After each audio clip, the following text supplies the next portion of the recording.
Hello friends, तो आज हम आए हैं उत्तराखंड के एक छोटे से जिले बागेश्वर में। बागेश्वर में एक यार ये क्या बकचोदी करते हैं? डिलीट कर दो, दोबारा बना दो।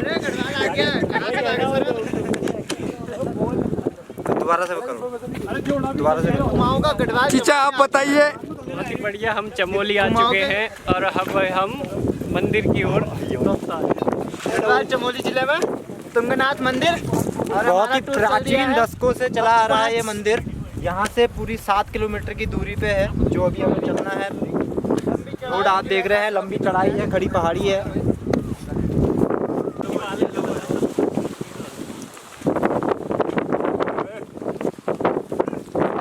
जय बोलेगी।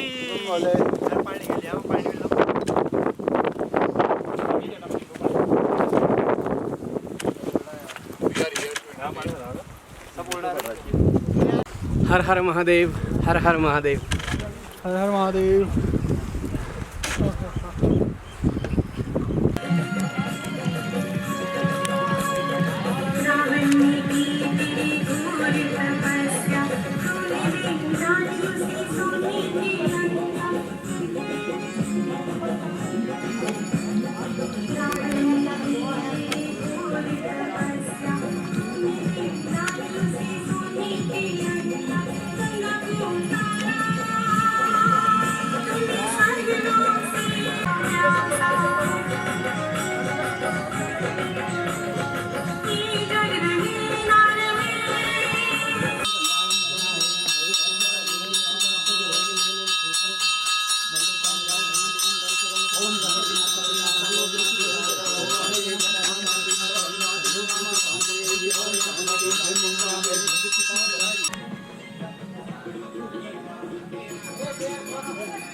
चार बार प्याज काटना, टमाटर काटना।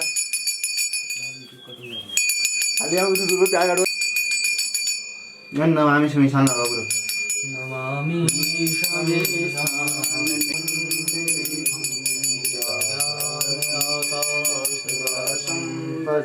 सही सही कहो।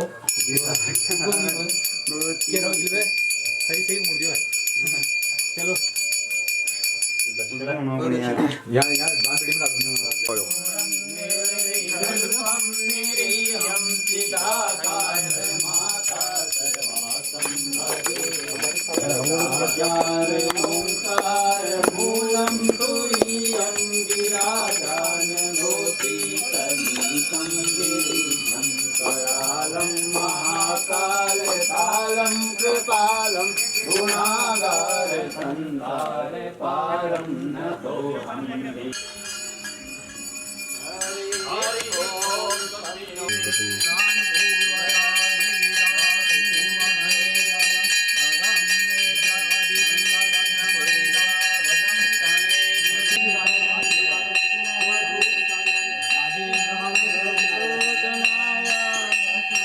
समस्त जन नाम क्या है? श्री अंगारी महादेव प्रांगण मध्ये अंगारी प्रांगण मध्ये पूजां करिष्ये। एक फर्स्ट क्लास और कोई फर्स्ट क्लास नहीं बार और दीवानी बोल। अरे कर दियो यार, अरे दीवानी बोल दो। अरे खोलो। जय श्री शंभो, जय श्री कृष्ण। अच्छे स्वर है वो, संस्कृत स्वर है। फर्स्ट क्लास शुरू करो, चल ले। चलो। स्वस्ति देव्यादितिर्णः स्वस्ति पूषा असुरो दधातु न स्वस्ति द्यावा पृथिवी सुचेतुना स्वस्ति वायुमुपब्रवामहे सोमं स्वस्ति भुवनस्य पतिः बृहस्पतिः सर्वगणगं स्वस्ति आदित्यासो भवन्तु नः विश्वे देवानो अद्य स्वस्ति वैश्वानरो वसुधनमिदं स्वस्ति देवा भवन्तु स्वस्ति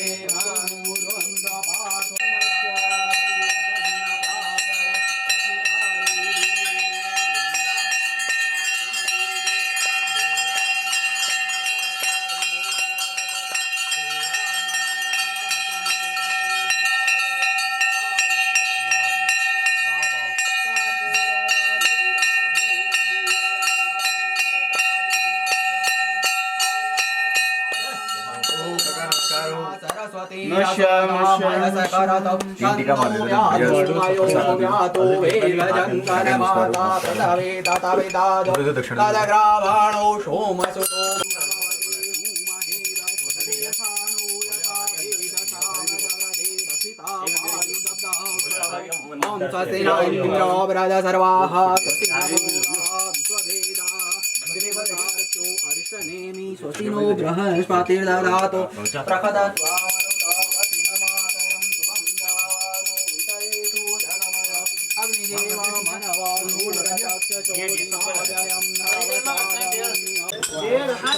घंटी बजने वाला है अद्दू ने इसी तक बस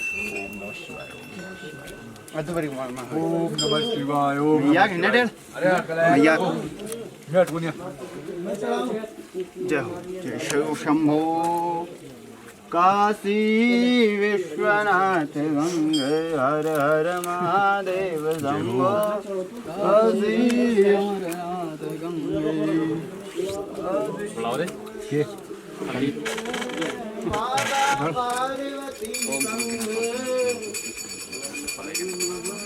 जय शिव शंभो जय शिव शंभो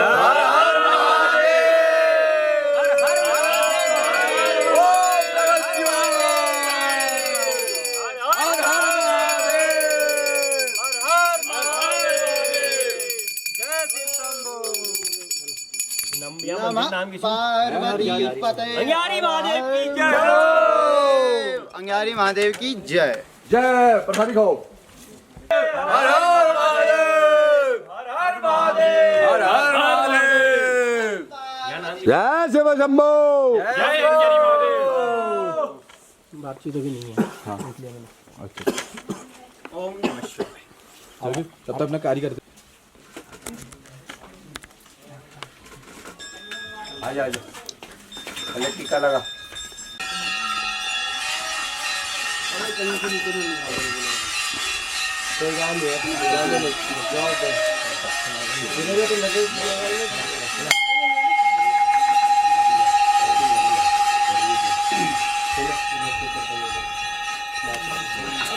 ओ भाई तुझे दिमाग यार भाई नौसे लोग बोल देता है इन्हें ऐसे बोले लो भाई ना तो दो भी नहीं बैठना बोलता भाई की दुनिया तो मां कसम हां भाई छोटी अच्छे ले मां कसम भाई सब नाम होता है भाई रुक ये क्या अबे हम तो भाई ये क्यों नहीं बाद और ये बात हमारे हमको पता शूटिंग की दुकान ना सीधी सी बात है जय श्री जाओ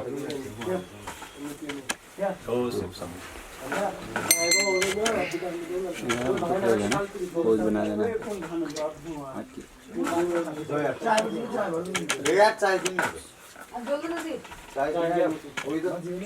अरे बच्चे क्या और कौन है क्या बढ़िया ऊँची ले जाना क्यों खींच रहा है इसको क्या करेगा खींच कर चलो अब थोड़ा भोजन की तैयारी करो उसके बाद फिर निकलेंगे। तो उन्होंने जब भजन किया तो बोला इस पर्वत में कहीं भी पानी बहुत दूर दूर है, तो उन्होंने बोला जल की वो है, तब भगवान शंकर का त्रिशूल मारा हुआ ऊपर ऋषि कुंड, ठीक वहाँ से त्रिशूल मारा तो यहाँ फिर गोमती थी धार निकली। फिर इस स्थान पे जहाँ पे आप बैठे हैं, जहाँ पे आप दर्शन करते हैं, यहाँ पे गोमती ऋषि जी ने दर्शन किया, यहाँ पे गोमती ऋषि जी ने तप किया है। गोमती ऋषि जी ने यहाँ पे तप किया, तो जिसके जिनके नाम से गोमती गंगा, गोमती घाटी आपकी प्रकट है। हाँ। ठीक। जी बाबा। तो मतलब ये सतयुग से चला आ रहा है मंदिर? ये जो है कि सतयुग, द्वापर युग, त्रेता युग, ये जो चारों युगों से है। और जो सत में जो है कि भगवान शंकर और पार्वती जब भगवान शंकर कैलाश में अपने मन मगन हो जाते थे, अपने भजन में लीन हो जाते थे, तो पार्वती जी बड़ा व्याकुल हो जाती थी। तो पार्वती ने कहा, भोलेनाथ आज तक तुमने जो भी स्थान मेरे लिए बनाए है ना, सारे स्थान तो कोई ना कोई चेला तुम्हारा छीन लिया, लेकिन एक ऐसा कोई स्थान मुझे वो करो कि जहाँ पे कि जो है कि 6 महीने में जो है कि अपना आनंद विहार कर सके, मतलब दोनों अपने आनंद मंगल खुशी से अपना वो कर सके, आनंद विहार यहाँ कर सके। तब भगवान शंकर ने इस पर्वत को प्रकट किया है, यहाँ पर हथेली में। इस पर्वत के इस साइड भी गंगा जी, इस साइड भी गंगा जी, इस साइड भी गंगा जी, चारों साइड गंगा जी, बीच में ये पर्वत हथेली में प्रकट किया है। सामने इसका नंदा कैलाश है, नंदा कैलाश है। तब जो है पार्वती माता और भगवान भोलेनाथ यहाँ विराजमान हुए, दोनों ने आनंद विहार किया। जिसका नाम से इसका नाम बौधांचल पर्वत कहा है। इस पर्वत का नाम क्या पड़ा? बौधांचल पर्वत। अरे बौधांचल पर्वत, जिसके के नाम से क्या है? बदानगढ़ी माता। बोलो बदानगढ़ी माता की जय। धन्यवाद।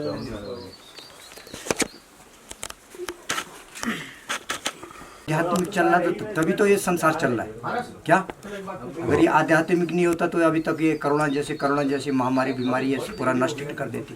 अगर आध्यात्मिक शक्ति है, जो ये हमारा जो साधु संत महात्मा जो ये जंगलों में जंगराओं में आश्रमों में रह के जो हवन पाठ पूजा करते हैं, तो यही जो ये हवन का जो ये धुआं उड़ता है, यही विष्णु का चक्र है। क्या ये भगवान विष्णु का चक्र है। इसीलिए जो है कि शारीरिक बीमारी को जो है यही काटेगा। जितना आदमी जो है कि हवन पाठ करेगा उतना ही सुखी रहेगा। जितना भक्ति भगवान के समीप, जो प्राणी भगवान के समीप कलोज होगा वही प्राणी सूक्ष्म रह सकता है। अन्यथा जो प्राणी ये विपरीत विज्ञान के पीछे पड़ गया उसका तो सर्वनाश है ही है, वो तो निश्चित है। क्योंकि विज्ञान यानी बर्बादी का कारण।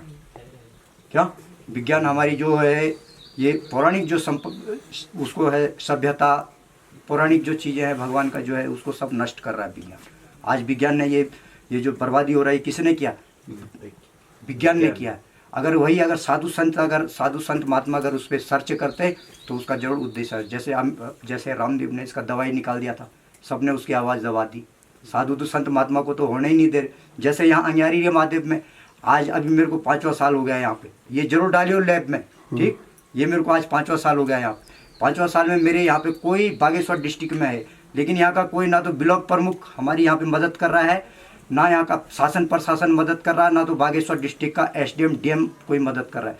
यहाँ पे अभी मेरा ये रेत सीमेंट सरिया जो भी आ रहा है, जो भी मदद कर रहा है, मेरे खनसर से भगत लोग कर रहे हैं। यहाँ का कोई भी ऐसा शासन प्रशासन यानी कि प्रधान भी यहाँ का ऐसी छल कपटी में ही पापड़ा नाम ऊपर कर रहा है कि मैं संत सम्मेलन का हो, लेकिन इस स्थान को इन्होंने नष्ट कर दिया। आज ये 5 साल के अंदर हम कैसे इस स्थान को अभी तुम ये जो देख रहे हैं यहाँ सौंदर्यकरण, लेकिन इस सौंदर्यकरण में यहाँ का कोई विधायक या प्रमुख या कोई डीएम एसडीएम या बागेश्वर डिस्ट्रिक्ट का कोई भी हमारे साथ यहाँ पर सहयोग नहीं है। ऊपर से जो है कि यहाँ का जो शासन प्रशासन हमको ये जो यहाँ का ब्लॉक प्रमुख है वो हमको उल्टा यहाँ धमकी दे रहा है कि बाबा तेरे पास फलाना है, भागवत क्यों कर रहा है, भागवत क्यों करा रहा है, ये करा। उल्टा वो हमको कोई यहाँ सौंदर्यकरण नहीं कराने नहीं दे रहा और हमारे बीच में हमें बाधा पड़ रहा है। क्यों? तो ये कोई हम अपने लिए नहीं कर रहा है या अपने घर के लिए नहीं कर रहा है। मेरा कोई बाल बच्चा नहीं, कोई माँ बाप नहीं, मेरा माँ बाप ये सर्व संसार है, सर्व जनता है ना। और सर्व संसारी ही मेरा घर है। और इस संसार की जितना सौंदर्यकरण बढ़ाऊँ बने उतना न मेरे गुरु का आशीर्वाद है और यही मेरा उद्देश्य है। लेकिन यहाँ की जो है जम समृता छत्याणी मतकोट ये तुम्हारा बागेश्वर कोई भी यहाँ पे गरुड़ वगैरह कोई भी अभी मदद करने के लिए अभी जो है प्रतीक्षालय बड़ा, जिसलिए सावन में यहाँ माता बहनें आती बारिश में भीगती हैं, जोंक के उनके पैरों में धारे लगे रहते खून के, बारिश में वे लुल लफाड़े दारू की बोतलें लेके के यहाँ कमरों में घुस जाते हैं, है ना। लेकिन मेरी माता बहनें सब बाहर खड़ी रहती, इसीलिए वो प्रतीक्षालय की मैं तैयारी कर रहा हूँ। खनसर का है भगत है, काशीपुर रहते कुंवर सिंह बिष्ट, जो बेचारों ने जो अभी हमको रेत दिया सीमेंट दिया, सारा मेरा यहाँ पे सारा मेरा सहयोग यहाँ से माल ढोला। लेकिन बागेश्वर डिस्ट्रिक्ट का कोई भी एक को अगर एक को एक तेल का बोतल मंगाओ यहाँ तो सीधा 500 रुपया मांग रहा है, क्या सीधा 500 रुपया मांग रहा है। तो बाबा जी कैसे यहाँ का सौंदर्यकरण करे, कैसे ऐसा तुम लोगों के लिए व्यवस्थाएं बाबा यहाँ जोड़ पाएगा। जब अगर एक दूसरे की टांग ये खींचते ही रहेंगे है ना, तो कैसे यहाँ पे बाबा जी आपके लिए आप लोगों के लिए व्यवस्था बनाएगा। क्यों, तो भाई ये व्यवस्था में जितना सहयोग दोगे आप लोगों का भला, बाबा जी का क्या है। बोलो अंग्यारी महादेव की जय। ये जो है कि यहाँ के शासन प्रशासन तक ये बात मेरी पहुँचा देना। मैं निर्माण बाबा हूँ, क्या निर्माण बाबा हूँ, उदासीन बड़ा अखाड़े से हूँ, ठीक। नीलधारा कनखल में मेरा अखाड़ा है और भीमपुल में मेरा गुरु जी का स्थान है बद्रीनाथ, ठीक। और यहाँ के शासन प्रशासन में पूरी बात डाल दो, ये बाबा जी ऐसा कह रहा हो।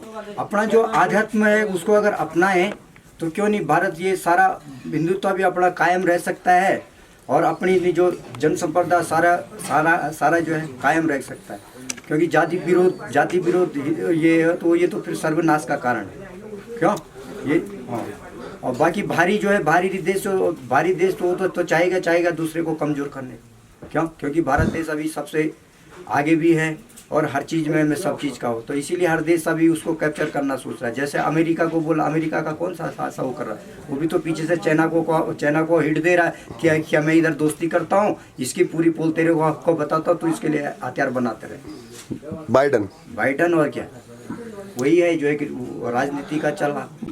ये सिर्फ इन्होंने कैप्चर कर रखा घरों में कि हमारा ग्राम सभा का और हम ग्राम सभा का, लेकिन ये अंग्यारी महादेव कुमाऊं गुड़वाल का इष्ट देवता है, ये सबका है। जैसे केदारनाथ भगवान है वैसे ये अंग्यारी महादेव भी, कुमाऊं गढ़वाल दोनों को इसको यहाँ पे जो है एक कमेटी का वो करना ना चाहिए, ये हमारा सबसे अनुरोध है। बस वो शब्द अपना जो आध्यात्म है उसको अगर अपनाएं तो क्यों नहीं भारत ये सारा हिंदुत्व भी अपना कायम रह सकता है और अपनी जो जनसंप्रदा सारा जो है कायम रह सकता है। क्योंकि जाति विरोध ये तो फिर सर्वनाश का कारण है, क्यों ये।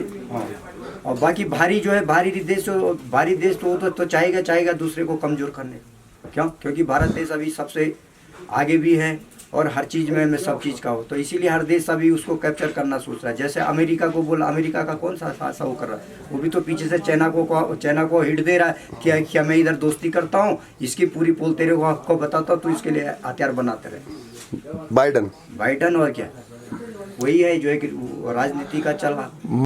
इन जय चंदों से वही इसका जो है कि वो करो, सब इसको खत्म करो साले को, और क्या क्यों। तो इसमें धर्म, अगर आदमी धार्मिक हो, अपनी आस्था में विलीन रहे, अपने मतलब जो भी अपने कर्तव्यों का पालन अच्छे से करे, तो उस चीज़ को अच्छे समझ सकता है। क्यों नहीं समझ सकता है, और समझ सकता है। फिर दूसरा नंबर ये जो कलिकाल है, कलांतर का अंत तो होना है, क्यों, तो निश्चित ही इस पर कोई नहीं डाल सकता। ये है कि जितना अपनी सुरक्षा कर सको, अपना वो कर सको, तो उतना ही हो, उससे हो सकता। बाकी ये कलिकाल है, इसका अंत तो होना है ना। जब तक इसका जो है वो नहीं हुआ, क्या बोलते उसको, बराबर का वो नहीं हुआ, क्या मुकाबला है ना, तब तक तो हार जीत का पता नहीं लगेगा इसका। तब तक एक दूसरे से वो होता ही रहेगा, बुलाता रहेगा। अच्छा, भारत देश में जो युवा है, दुनिया में सबसे ज़्यादा युवा अभी भारत में है, सबसे ज़्यादा है, रैंक 1 पे इंडिया। तो उसमें युवाओं के लिए क्या संदेश है आपका, हिंदुत्व को लेके और आध्यात्म को लेके? युवाओं के लिए यही संदेश है कि ये शराब मत पियो, क्योंकि जो है भारी विदेशी जो है कि भारी देश जो है, भारी देशों ने हमारा देश से शराब से बिगाड़ दिया, ख़त्म कर दिया। क्योंकि हमारे भारत के नस नस में उन्होंने वो भर दिया, नशा भर दिया।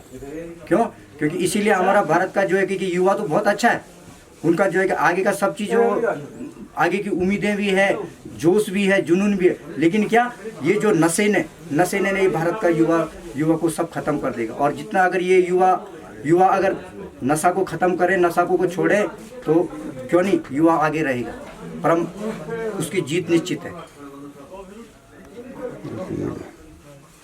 मांस का, मदिरे का, ये मांस मंत्र है, ये बीमारियां कहाँ से आ रही, सब इन्हीं चीज़ों में आ रही। और सारा उन्होंने सब पूरा देश को आज देखो, यही नहीं भारत, यहाँ पहाड़ में तो बहुत कम है, नीचे देखो प्लेन्स में देखो क्या साला नशा ऐसा नशा सा भर दिया कि वो जूते का पॉलिश तक नहीं छोड़ रहे,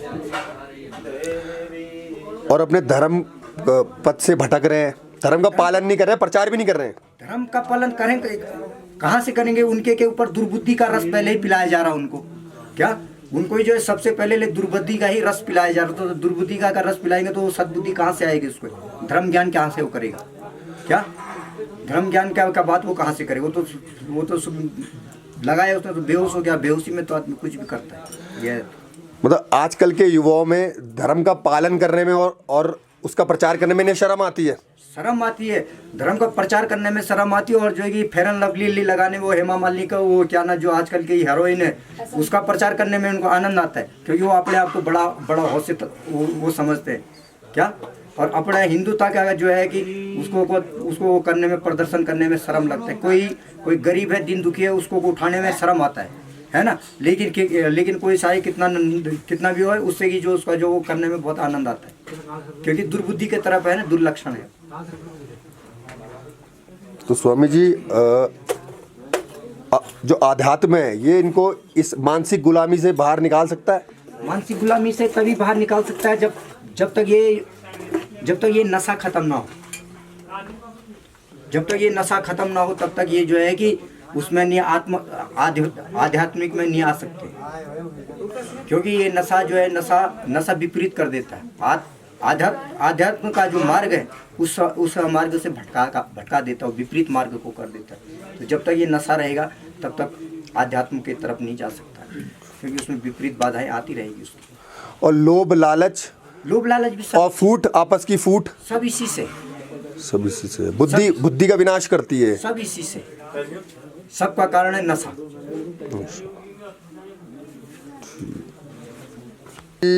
हेलो, नमस्कार। क्या नाम है आपका जी और आप क्या करते हैं? मैं हेमचंद्र जोशी, ग्राम अमशारी, पोस्ट ऑफिस भिलकोट, जिला बागेश्वर, उत्तराखंड। मैं वर्तमान में HMSI अहमदाबाद होंडा मोटर्स में काम करता हूं। और आज मैं यहां पे इस पवित्र स्थल अंगारी महादेव में आया हुआ हूं। अभी 10 दिन पहले मैं यहां पे एक बार फिर विज़िट करके गया था, यात्रा करने के लिए आया था। तो जो ये आध्यात्म का जो एक क्षेत्र है, ये परिक्षेत्र है, इससे मैं काफ़ी ज़्यादा लगाव सा हो गया, काफ़ी आहत हुआ यहाँ से आके। और मुझे ऐसा लगा कि एक बार फिर प्रभु चरणों में जाना चाहिए। और ख़ासकर जो बाबा जी हैं यहाँ के, उनसे काफ़ी इंस्पायर हुआ। और फिर मैंने अपने टीम के कुछ लोगों से बातचीत की, तो सडन यहाँ आने का एक प्लान बना और आए। और जो यहाँ का जो क्षेत्र है उसको मेरे साथियों द्वारा, मेरे द्वारा अध्ययन किया गया, थोड़ा स्टडी किया गया। और बाबा जी से यहाँ की कुछ पौराणिक बातें हमने पूछी कि यहाँ पे ये अंगारी महादेव क्यों प्रसिद्ध है, और यहाँ पे क्या क्या कहानियाँ जो पुराणों में कही गई हैं, क्या क्या प्रचलित हैं, उनके द्वारा हमें कुछ मार्गदर्शन किया गया। वो मुझे अभी पूरा कंठस्थ याद तो नहीं है, बट मेरे साथी लोगों को काफ़ी उन्होंने नोट किया हुआ है, जो हम आपको इस चैनल के माध्यम से या यूट्यूब के माध्यम से आपके बीच में ज़रूर शेयर करेंगे। और जो बाबा जी और जो यहाँ पे जो उनके सेवक हैं, वो भी काफ़ी सपोर्टिव लोग हैं। और साथ में हमारे कुछ दर्शन के लिए कुछ और भाई बंद लोग भी आए थे इधर आसपास के गाँव से, तो वो लोग भी काफ़ी अच्छे और काफ़ी एक अच्छे जुनून में जो थोड़ी मेरे को जो बाबा जी से बात करके हुआ, वो पीड़ा सी लगी। बाबा जी के अंदर जो दर्द था वो छलका। उन्होंने बताया कि ये जो मंदिर है ऐसी दुर्लभ जगह में है। और हमने भी देखा कि बाबा जी सुबह उठ के, और उनके जो टीम के 1-2 बंदे हैं, वो पूरे मंदिरों में कम से कम 30-35 दिए तो जलते ही हैं डेली। तो उनमें जो ऑयल का कंजप्शन है, रुई कॉटन जो लगता है उसका कंजप्शन है, वो काफ़ी है। और दर्शनार्थी भी जो आते हैं, उनके खान पान रहन और जो यहाँ पे रहने के लिए जो अरेंजमेंट्स हैं, वो भी बाबा जी ने खुद अपने पैसों से ही यहाँ पे जो चढ़ावा चढ़ता है भक्तों के द्वारा, छोटा मोटा बड़ा, उससे ही वो मैनेज कर रहे हैं। लेकिन प्रशासन या कहीं कोई निजी संस्थाएं या कोई और यूनिट उनको कोई ऐसी कोई मदद नहीं कर रहा है। तो बाबा जी का एक ये था कि अगर उनको कुछ प्रशासन से कुछ मदद मिलती है तो वो इसको काफ़ी अच्छा और एक अच्छा डेवलप कर सकते थे। तो उनका जो अंदर का जो दर्द था वो छलक आया। तो हमने उनसे बात की, तो वो भी हमने रिकॉर्ड किया हुआ है, जो आपको इस चैनल या यूट्यूब के माध्यम से आप लोगों में शेयर किया जाएगा। और बाकी मेरी भी इस चैनल के माध्यम से आप लोगों से अपील है कि आप एक बार यहाँ आएँ, दर्शन करें। और बाबा जी ने काफ़ी कुछ कैसे मेंटेन किया हुआ है, और सीमित जो यहाँ पे साधन हैं उसके बावजूद भी उन्होंने यहाँ पे टॉयलेट बनवा रखा है, धर्मशालाएं हैं 2-3, जितना काफ़ी अच्छा हो सकता है। बर्तनें हैं खाने के लिए, जो यहाँ पे एक 2-3 किचन जैसे बना रखे हैं, वो काफ़ी कुछ अच्छा, और इतना जो कि बाहर से कोई मदद नहीं है उसके बावजूद भी ये चीज़ मेंटेन किया हुआ है उन्होंने, तो वो काफ़ी सराहनीय है। अब बाकी और क्या कहूँ, इन्हीं शब्दों के साथ मैं अपने शब्दों को विराम देता हूँ।